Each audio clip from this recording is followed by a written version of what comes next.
So first off, please join me in welcoming Ray Dalio. Ray, maybe you could just very briefly kind of summarize the cycle that you highlight in your book and the 5 great kind of drivers that you've observed, and tell us a little bit about the simple kind of macro picture. I know you've got something you could share on it as well. So 3 things started to happen in my lifetime, our lifetimes, that never happened before. And I needed, therefore, to study them in history. The first is the amount of debt and money creation. Rise and decline of a reserve currency, how does that all work? I needed to see the cycles for that. The second was the amount of internal political conflict, in particular populism of the left and populism of the right. And a populist is a person who will not accept losing. And the third, of course, is the great power conflict. In other words, the rise of a comparable economic and military power in the form of China rising and competing with the United States, which is also changing that world order. Those 3 things never happened in my lifetime, but are big things that are affecting things. When I went back in history, I said I needed to study how these things work. Sometimes we overlook the really big things. So I went back and I studied that, and I saw that there were 2 others that had enormous impact. Acts of nature, in particular droughts, floods, and pandemics. And they killed more people, and they toppled more empires and changed more world orders than anything. And then number 5 is technological changes and how they evolve. So I needed to study those 5 forces. I saw that there's this cycle that repeats over for good cause-effect relationships. I don't believe in a cycle just because it repeats. I started to understand the cause-effect relationships. I have a clip here, if I can show you. Please. Just 4 minutes. That's just a brief summary of the cycle. Clip. I studied the 10 most powerful empires over the last 500 years and the last 3 reserve currencies. It took me through the rise and decline of the Dutch Empire and the guilder, the British Empire and the pound, the rise and early decline in the United States Empire and the dollar, and the decline and rise of the Chinese Empire and its currencies, as well as the rise and decline of the Spanish, German, French, Indian, Japanese, Russian, and Ottoman empires, along with their significant conflicts, as measured in this chart. To understand China's patterns better, I also studied the rise and fall of Chinese dynasties and their monies back to the year 600. Because looking at all these measures at once can be confusing, I'll focus on the 4 most important ones: the Dutch, British, US, and Chinese. You'll quickly notice the pattern. Now let's simplify the form a bit.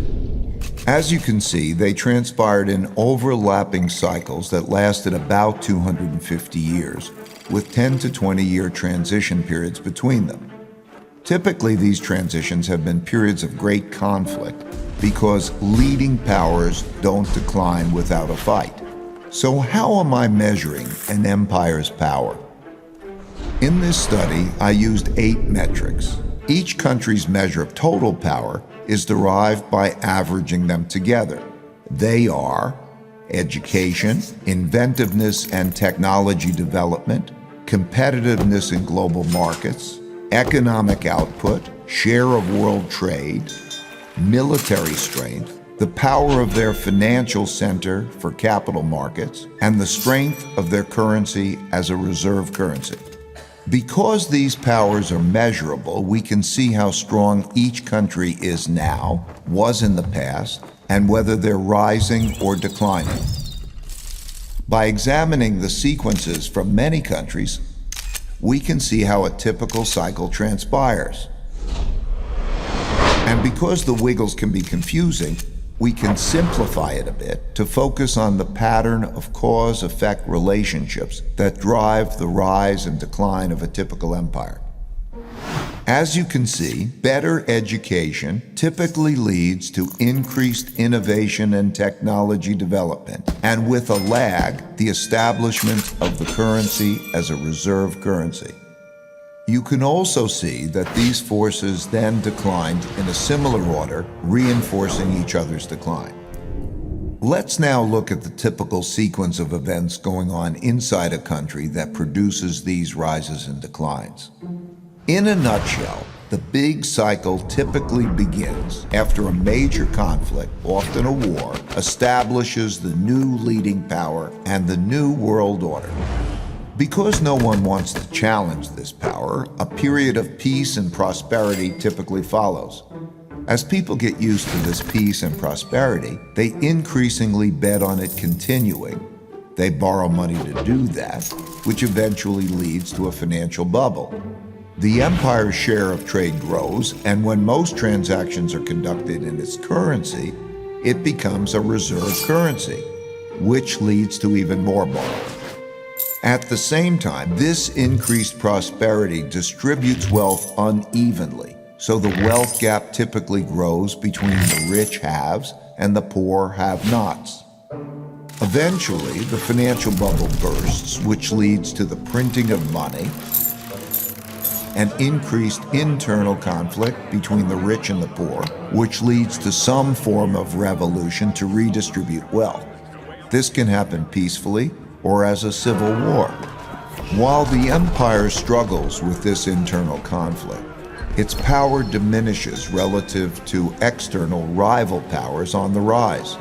When a new rising power gets strong enough to compete with the dominant power that is having domestic breakdowns, external conflicts, most typically wars, take place. Out of these internal and external wars come new winners and losers. Then the winners get together to create the new world order, and the cycle begins again. How does everything you've learned and studied impact your thinking when one person, an authoritarian, Xi Jinping, is running China and disconnecting it from the rest of the world in terms of their ability? And then do you consider this, if they did succeed in becoming the dominant power in the world, what do you think that does for humanity? I think China's going to be a big power for the foreseeable future. I think the basic picture in China, the United States, the emergence of India, and so on, is the world order is going to change in a very profound way. We can't say who's going to be the winner and the loser of this game, but I think we do know that this conflict is going to be with us, and it's totally changing the world order. So on this war, I think it depends more on how we are with our circumstances to be strong and capable and relative to them. It certainly is going to be a test of the systems. Maybe you could just broadly handicap India versus China for us. India has the highest potential growth rate. I think India is where China was when I started to go in 1984. So if you look at the complexion, the per capita income, and I think Modi is a Deng Xiaoping, so that you have a massive reform, development, creativity, all those elements. Now, of course, there's a religious internal issue having to do with the population has 240 million Muslims, and I don't think that any of these issues is going to stop India. I also, in history, the countries that were the neutral countries did the best. So in other words, better than the winners in wars. Can I just ask back on China, can you share with us your point of view on how they think about their position in the world and how you understand their intentions? They have a very good historical perspective because their history's been literally 5,000 years. Like if we think of ours, they remember the particulars and all the leaders study that. And there is a cycle that they're very conscious about. So for example, the big risk that they believe is instability. They have a debt restructuring problem. And their instinct through history, the learning of history, is that during such periods of time, internal conflict is a big threat, and therefore autocracy, strong controls are the things to have.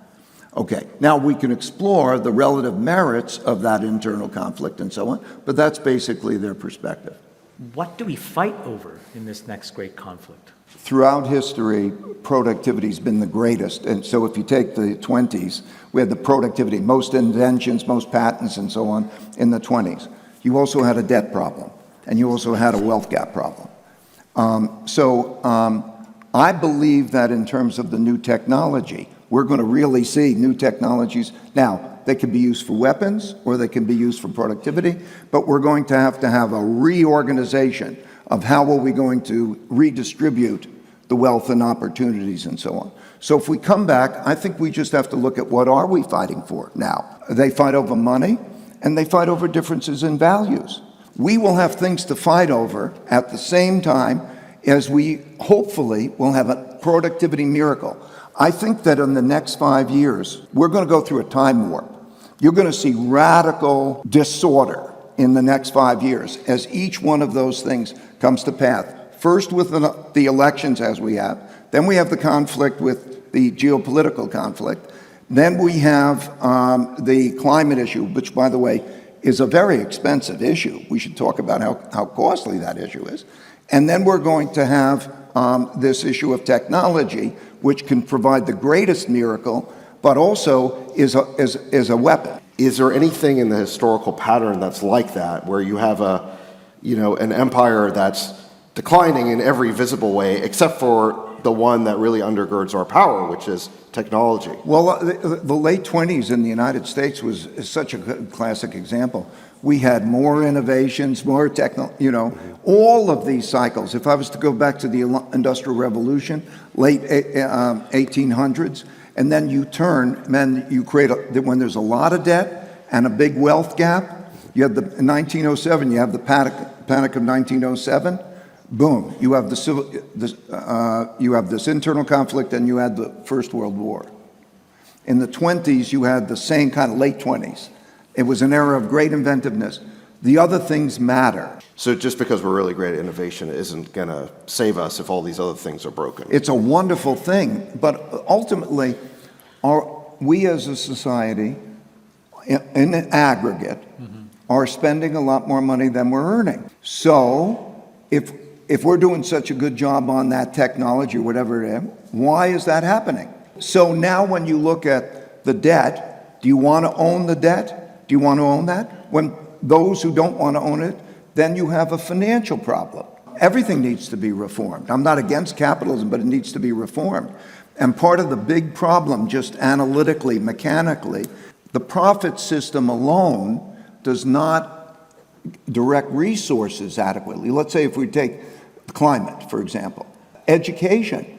Look at the gaps in education. And so then you create wealth gaps with rich people being able to take care of their kids in a way that other people can't take care of their kids. And that creates an opportunity gap. That's a structural problem. It has to be taken on looked at, reformed, and in order to pull this thing off, we have to do it together. Okay, we cannot do it with one side fighting the other side with irreconcilable differences. Right. Is there a political solution in the U.S. to avoid the end of empire? There are pre-existing conditions that represent challenges. So, for example, the amount of debt that we're in is a challenge. There are a lot of these challenges, but it is not inevitable. What is needed is, first of all, a strong middle, okay, to bring the country together in terms of rather than to have this fighting. And then there needs to be a good engineering exercise that's going to produce, but it has to be bipartisan. It has to be bipartisan with that strong middle, taking control of the extremes, because neither side's going to win. We will not agree with each other ever. We're going to kill each other fighting over these things. So structural changes have to be made, and you need to have the country as a whole do those things.